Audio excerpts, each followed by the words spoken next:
বাংলাদেশে ২০২৫ সালে ৪০৩ শিক্ষার্থীর আত্মহত্যা। কেন বাড়ছে ছাত্রছাত্রীদের মৃত্যু? ২০২৫ সালে বাংলাদেশে আত্মহত্যা করেছে ৪০৩ জন শিক্ষার্থী, সবচেয়ে বেশি স্কুল পর্যায়ে। আর চমকে দেওয়ার মতো তথ্য, মেয়ে শিক্ষার্থীর সংখ্যা ছেলেদের তুলনায় অনেক বেশি। এটা শুধু একটি পরিসংখ্যান নয়, এটা আমাদের পরিবার, শিক্ষা ব্যবস্থা এবং মানসিক স্বাস্থ্য কাঠামোর এক গভীর সংকটের ইঙ্গিত। আজকের এই প্রতিবেদনে আমরা জানব কেন বাড়ছে শিক্ষার্থীদের আত্মহত্যা, কারা বেশি ঝুঁকিতে, এবং এই ভয়াবহ পরিস্থিতি থেকে বের হওয়ার পথ কী।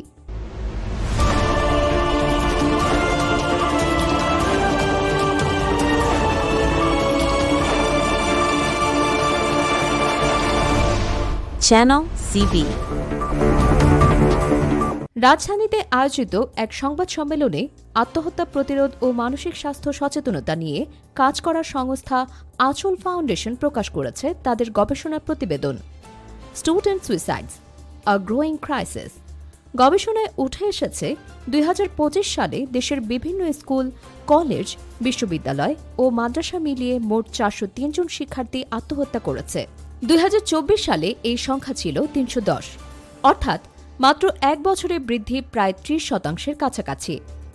আঁচল ফাউন্ডেশন ১৬৫টি স্থানীয় ও জাতীয় সংবাদ মাধ্যমে প্রকাশিত প্রতিবেদন বিশ্লেষণ করে এই তথ্য সংগ্রহ করেছে। পূর্ববর্তী বছরগুলোর চিত্র আরও উদ্বেগজনক। ২০২১ ১০১ জন, ২০২২ ৫৩২ জন, ২০২৩ ৫১৩ জন, ২০২৪ ৩১০ জন, ২০২৫ ৪০৩ জন।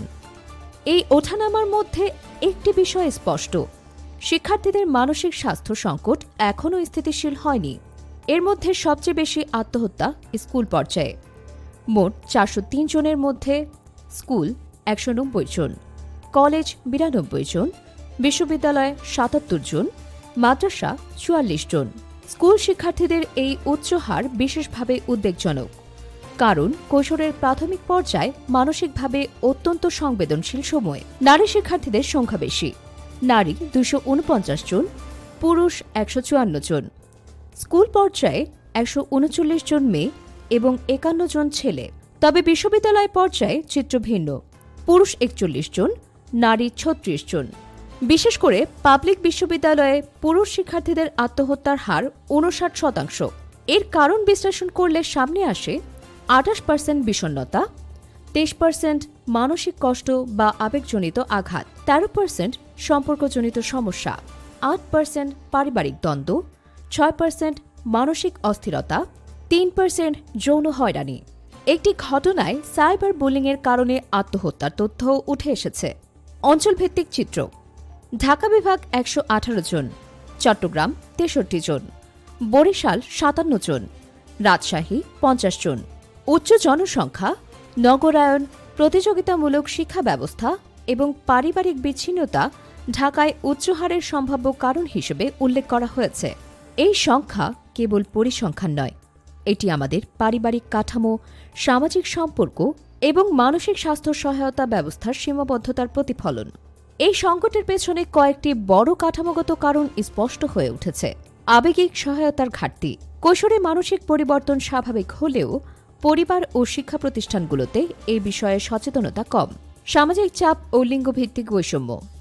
মেয়েদের ক্ষেত্রে সামাজিক প্রত্যাশা, সম্পর্কজনিত চাপ ও পারিবারিক নিয়ন্ত্রণ বেশি প্রভাব ফেলছে। উচ্চশিক্ষায় অনিশ্চয়তা। বিশ্ববিদ্যালয় পর্যায়ে পুরুষ শিক্ষার্থীদের ক্ষেত্রে ভবিষ্যৎ, চাকরি ও পরিচয় সংকট বড় ভূমিকা রাখছে। সাইবার বুলিং একটি নতুন কিন্তু দ্রুত বিস্তারমান ঝুঁকি। এই প্রবণতা অব্যাহত থাকলে পরিবার কাঠামোতে দীর্ঘমেয়াদী মানসিক ট্রমা তৈরি হবে, শিক্ষা প্রতিষ্ঠানে নিরাপত্তাহীনতা বাড়বে, কর্মক্ষম প্রজন্ম হারানোর ঝুঁকি তৈরি হবে। মানসিক স্বাস্থ্য এখন আর ব্যক্তিগত বিষয় নয়, এটি একটি জাতীয় জনস্বাস্থ্য ইস্যু। সংবাদ সম্মেলনে বিশেষজ্ঞরা যে সুপারিশগুলো দিয়েছেন: সব শিক্ষা প্রতিষ্ঠানে মানসিক স্বাস্থ্য স্ক্রিনিং, শিক্ষক ও সহপাঠীদের প্রশিক্ষণ, গণমাধ্যম ও সোশ্যাল মিডিয়ায় সচেতনতা প্রচার, প্রাথমিক পর্যায়ে সাইকো সোশ্যাল প্রশিক্ষণ, শিক্ষার্থী অভিভাবক যোগাযোগ জোরদার। ৪০৩ জন শিক্ষার্থীর মৃত্যু এটি কেবল একটি সংখ্যা নয়, এটি আমাদের ব্যর্থতার একটি আয়না। প্রশ্ন হল, আমরা কি এখনই কার্যকর পদক্ষেপ নেব, নাকি পরের বছরের রিপোর্টে আরও বড় সংখ্যা দেখার অপেক্ষা করব? Subscribe now for daily news and updates.